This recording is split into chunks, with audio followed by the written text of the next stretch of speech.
Now joined by the Conservative MP Anna Soubry, who's campaigning for a People's Vote, the former Director of Strategy at Number 10 and Theresa May, Chris Wilkins, and from the Labour Shadow Cabinet, Richard Burgon. And welcome to you all.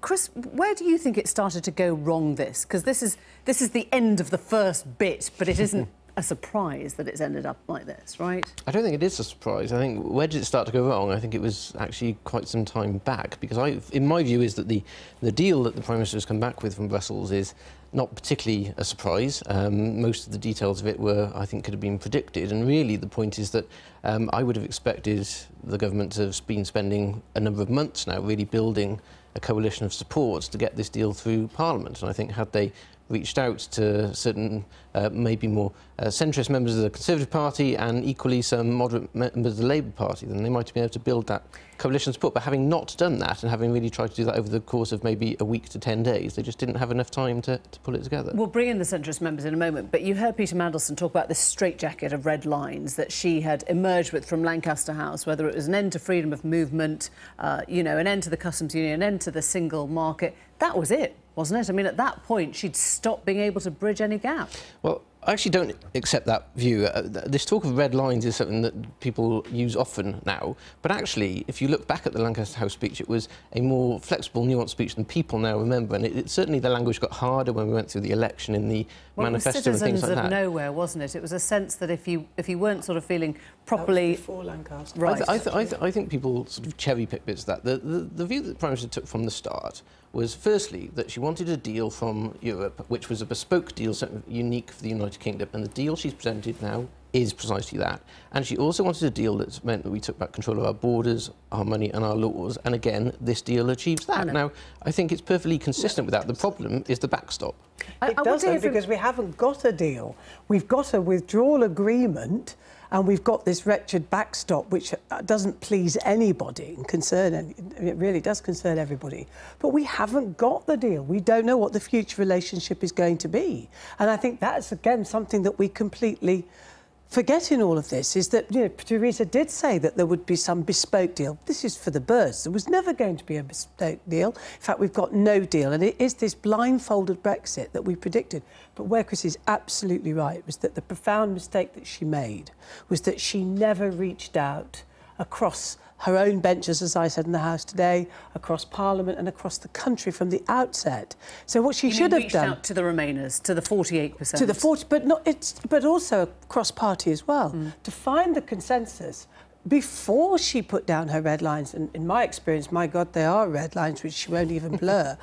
And then you start your negotiations, knowing where we all are. So when you've done it, yes, you come back to the House, but what she's done is done her own thing and come back to the House, and everybody is pickled off. I want you just to step back and tell me where you think today leaves us. Do you think Brexit is more likely or less likely? Do you think this is a good day for you? I don't know, because the journey that the People's Vote has been on, which started off in March with about 2 cats and a dog, me, Chuka, some other people like Caroline Lucas from the Green Party, I think we made page 5 of The Guardian after we launched it, is now right here at the heart, because I genuinely, honestly do not know how we are going to get out of this unholy, appalling, embarrassing mess other than a People's Vote. And I can just say this, Emily, if it's bad enough in our party and it's dreadful, and you know, this government is letting us all down, but my God, the state the opposition is in, open goals all over the place. We don't know whether they're Arthur or Martha. Chris, let me just ask you, what do you think it was like in Downing Street this morning? I mean, you've been there, you will have seen the sort of the wheels coming off, as it were. Do you think she was pressured into dropping it? Why would she send out Michael Gove on the airways? Why would she send out Alan Duncan? All these people were literally caught in the headlights. Well, indeed, and I can't particularly explain that. I mean, I was the same myself. I've been sort of talking on the media and I was asked yesterday about it, but I think she probably was fully determined in her own mind to have the moment in Parliament. But clearly, I think the whips presented that the key to this was getting Tory MPs to abstain rather than vote against. And I think probably clearly they presented this morning the fact they hadn't achieved that. People were determined to actually vote against, and therefore the numbers were just far too much. Richard, I know you don't want to debate with the others, but let me just bring you in at this point. It is critical what Labour does now. You heard Lord Mandelson, who you may not always feel on the same side of, but his point was that you're riding 2 horses, you're going to end up in the middle somewhere in a a pretty painful position. You've got to choose, haven't you now? Well, we want to bring the country together. Labour's proposal for a Brexit deal of a permanent customs union, a strong single market relationship, and no reduction in workers' rights, consumer protections or environmental protections can command a majority in the House of Commons, but also bring people together, both those who voted Leave and those who voted Remain. I don't think anyone doesn't want to bring the country together at the moment. I mean, you could put those words in Theresa May's mouth. I don't think so, because Theresa May actually is holding or attempting to hold the country to ransom, because at the same time she's saying to Leavers, it's either my rotten deal or Remain. She's also saying to Remainers, it's my rotten deal or a catastrophic no-deal Brexit. So actually, we're the only party that represents both communities that voted Leave and Remain. So we want a common-sense compromise that brings people together. Look where you are, though. I mean, today you had a perfect opportunity. You heard straight away Nicola Sturgeon come out and call on Jeremy Corbyn to table a vote of no confidence. You've had Labour MPs, you've had Labour peers, and you're still shilly-shallying around. As Peter Mandelson said, you haven't laid a glove on what is a shambolic government. Not at all. The reason that the government pulled the vote today, after they lost 3 votes last week, after they tried to hide the legal advice last week, after they got found in contempt of Parliament last week, the reason they pulled that vote in such a humiliating way is because they knew that the opposition was going to defeat them. That's why Theresa May's kicked the can down the road. And as for a vote of no confidence that you mentioned, we want to bring such a vote when it has the maximum chance of defeating this government. We were saying before that we would bring it after she lost her vote on her rotten deal. Anna Soubry's laughing at you. Well, they are. It isn't funny, but they're a complete joke, the opposition.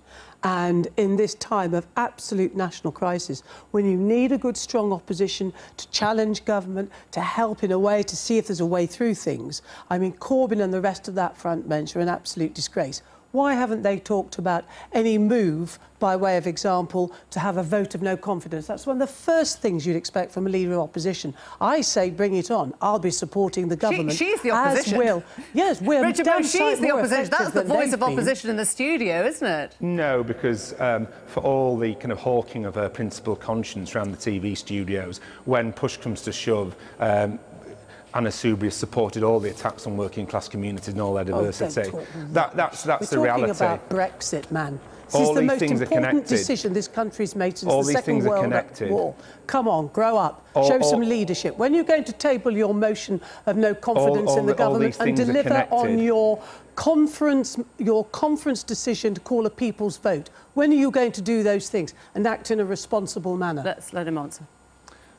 As I've said already, we will be able to bring a motion of no confidence after Theresa May, which I anticipate will be sooner rather than later, has lost a vote in Parliament on her rotten deal. People weren't demanding that we brought the vote earlier today before the vote that she'd scheduled on her rotten deal. So it's strange that people are demanding it now. But as for our conference policy, that's quite clear that there's a sequence of events to run through. And our main interest, our primary interest, is 1, stopping Theresa May's rotten deal, 2, stopping a disastrous no-deal Brexit. Okay. And of course, our preference is for a general election, so people like Anna Soubry and Theresa May can put their record to the public, not only on the mess they made of Brexit, but also on the damage they've done to our communities. Let me bring in Chris Wilkins. I wonder whether Theresa May has reordered her priorities today. I mean, she's gone to Brussels. Obviously, she wants to bring back whatever it is, the letter of reassurance. If she can't,